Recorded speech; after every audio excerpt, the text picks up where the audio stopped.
Ladies, gentlemen, and arisen of all ages, with everyone getting their hands on with the game over the past few hours and diving in and starting your journey in the incredible experience that is Dragons Dogma 2, one thing that you may realize is that the game does absolutely have some challenge. The truth is that this challenge is sort of limited by how much you actually engage with the game. The more respect you give to the mechanics, the easier it will become, to the point that the game can feel genuinely easy if you really interact with everything that's available to you. So today we are going to talk about some of the lower effort ways that you can become much stronger in Dragons Dogma 2, both as far as actual equipment that we actually have locations for you to go and find, and unlocks and things like that, but also just ways to change the way that you think about the gameplay in various aspects that will just make you more successful in general. First and foremost, let's talk about your equipment. Every vocation has their own weapon type, except for, the warfarer who uses everyone else's. Past early game, at least, your weapon will generally define the majority of your offensive stats, far more than your level will. So let's talk about easy places to get some good weapons for every vocation early on.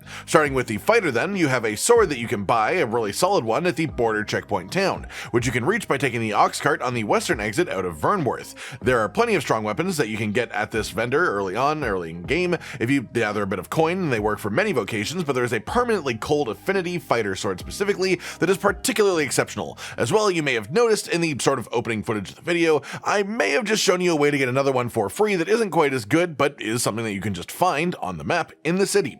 Then we'll talk about Thief, and I want to be rather vague about this one, but there is a main story quest that you'll get to investigate a sort of hidden city. It's very hard to miss, and in that city there are a lot of incredible things for thieves that again are quite hard to miss if you're actually doing the story part, including an incredible pair of daggers. For warrior, you can get a pretty solid early greatsword for free called the Life Taker by going to this collapsed mine location here between Vernworth and the border checkpoint town. It is a pretty long walk to get here no matter what, but there's a neat little trick that you can do where you just take ox carts back and forth from Vernworth to the border checkpoint and hope that you get woken up at the right place, just sort of in the middle. This can definitely be an inconsistent thing to do, and it can eat through your gold if you get unlucky, but hey, it can work as a sort of pseudo fast travel to places that you can't purposefully go to without a long walk. In any case, this is the cave entrance right here. It is northwest of Trevo Mine, which is an early story location, and within this cave there are a bunch of enemies that you can kill, and there's also this ledge right here, which appears unreachable. If you are a mage or a sorcerer, you can of course just levitate yourself up quite easily. For the rest of us though, you want to get yourself either a fighter pawn with launch board as a skill, or a warrior pawn with ladder launch as a skill. Then you can use the pawn control help or go while you are staring at the wall here, and the pawn will enter the skill and launch you up here when you approach them. There, you can actually open up the locked door in front of you, and there will be a Saurian inside of the room, but then also a chest inside of which is this lovely greatsword. And I find this really cool because this is a warrior weapon that you either need to be a mage or sorcerer to get, or you need to be able to have and use pawns with the proper traversal skills. It's just sort of an interesting way to lock interesting gear in interesting places. Then for Mystic Spearhand, you can unlock this vocation early in the game, but I have not yet found any consistent strong weapon locations for this vocation before you reach Batal.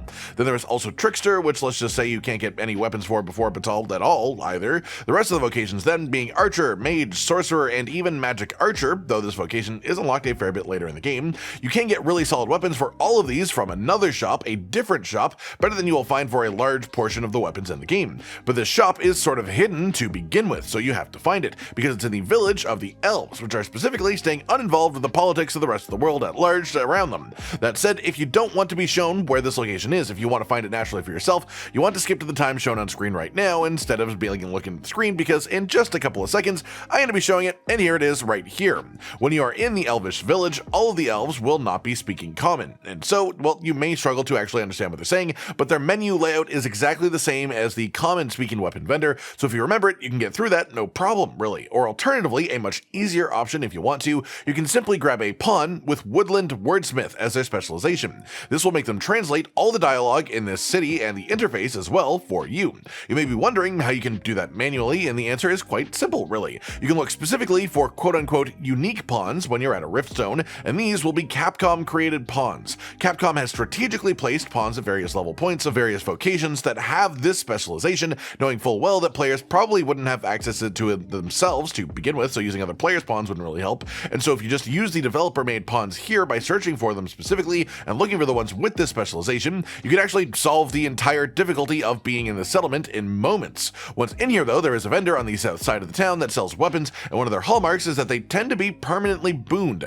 permanently having affinities applied to them, meaning that they will always always deal bonus elemental damage, even without a mage applying these spells, and this in itself adds quite a lot of power for general use, as long as you aren't fighting something straight up resistant to the specific element you have. But there are various elemental options here per weapon type on offer as well, and they are genuinely quite good at the cost of some gold, of course. And it is worth noting as well here that boons and affinity in general are important for your damage. Adding element to your weapons and using the right kind of element, if you can, makes a lot of difference in every encounter. So if you don't have a mage with boons or affinity in your party, you probably do want to sort that out sooner rather than later. As for armor, outside of Vocation Meisters, which we have a full video coming out on very soon, the general best, most consistently good armor that you will find is at any vendors in major towns as you progress through the story. The next big thing to talk about then is just general practices when it comes to item upgrading. There are blacksmiths that will upgrade your gear in various places around the entire world, and the location that you apply these upgrades does actually matter, in case you didn't realize that. There are 4 styles of smithing that we've seen, one of which is Vermundian, which is balanced, applying bonuses to all sides of your stats fairly equally. There's also Elvish, only in the Elvish city, and this boosts magic and magic defense above all else, with only minor upgrades to strength and physical defense comparatively. Then Batali style is the exact opposite of that, favoring upgrades to strength and physical defense at the cost of lower gains to magic and magic defense, so better for things like your warriors. And then there is a 4th smithing style that I won't give you the exact name of because it's sort of a spoiler, but it focuses on knockdown power and knockdown resistance. So essentially, when it comes to gear, whether you want to use long term, especially weapons that you want to actually be using, you should probably be quite careful about which blacksmith specifically you use to upgrade them. Past that, on the topic of gear, Seeker's tokens are a collectible within the game. There are 240 of these hidden around the map, just little discs in fun, strange, or out of the way places, and as you hand these into the guild hall, you will get rewards. While there are some pretty deep rewards for this, a really strong one that you can get early here is once you hand in 15 Seeker's tokens, you get this ring. This gives you a bonus to health, to stamina, and to carry weight, all of which is of course very good to have regardless of what vocation you are, especially the earlier that you can get it too. Some tricks to get these faster then are using more experienced pawns, as pawns will tell you where collectibles, caves, and treasures, things like that, are if they have seen them in another world. The other tip is, well, the trickster vocation. At rank 1, it gets an augment that makes Seeker tokens glow and ding when you are near one, and makes them nearly impossible to miss as a result. And while it is a bit of a walk to get to it, it is actually possible to unlock trickster as early as level 1 right at the start of the game if you want to get this augment. And we actually have a video about how to do exactly this that went up on the channel just a little bit ago if you do want to see it. Past that, you want to learn how to use the game's proper AI pawn controlling. This lets you direct them to wait, follow, or go, or do things that will help you specifically. Using this, you can even order magic users to levitate to go over hills and open up chests. You can order pawns to break through doors that you couldn't otherwise get yourself for whatever reason. It just lets you take advantage of certain vocation-specific mechanics without having to actually be that vocation yourself. And you can also use these commands mid-combat to help your pawns move around to avoid telegraphed massive attacks and stay alive longer than they would otherwise if left of their own will, because I don't know if you noticed, but pawns aren't great at dodging unless you actually tell them to, which is part of what this is for. The next thing that you can change is actually a setting in the options menu. There are in fact camera settings in this game that you can adjust, and one of them is actually distance, which lets you just have a larger view of the battlefield as a whole. It lets you see more all the time. It may seem simple, but if you want to play the game without doing this for a few hours and then change it, you'll probably recognize how much of a difference it makes very quickly to maneuver a battlefield when you can see just a little bit more of it, right? On a similar note to that then, whether you are playing on PC or console, keyboard, mouse, or controller, Dragons Dogma 2 offers full control and keybind customization, allowing you to find the control scheme that best works for you personally and can make the game much more comfortable. Maybe you would prefer your face buttons are more for items and your triggers are for attacking instead. You really do have a just massive amount of personal control here to do whatever feels right to you to make your journey better. Just a couple of more things now for the more early game focused guide then. The first is to take advantage of the environment around you. There are various areas where you can trigger landslides or throw down boulders or even just pick enemies up and toss them off because they are cliffs, and this will instantly kill them. Yes, you will lose on their loot if they die to fall damage, but it is an effective combat move outside of that, of course. And then outside of that is a much more specific tip. We will have a sort of in-depth guide on the channel on how to really maximize this in the next couple of days, but there are a pair of Sorcerer spells called Augural and Prescient Flare. These mark a spot on an enemy that will then explode after a timer, doing damage based on how many times that body part was hit during the duration. If you are playing a Sorcerer, you want this as soon as possible. If you aren't playing a Sorcerer, you want a pawn that has this as soon as possible. This just completely changes the game, at least when it comes to larger singular enemies. This spell is extremely strong, and it synergizes well with pretty much any other vocation in the game in some way, shape, or form. It just feels like it is begging to be in any party composition that you can imagine, and if you are looking to be stronger quickly, this is one of the quickest things that you can do if you aren't using it already.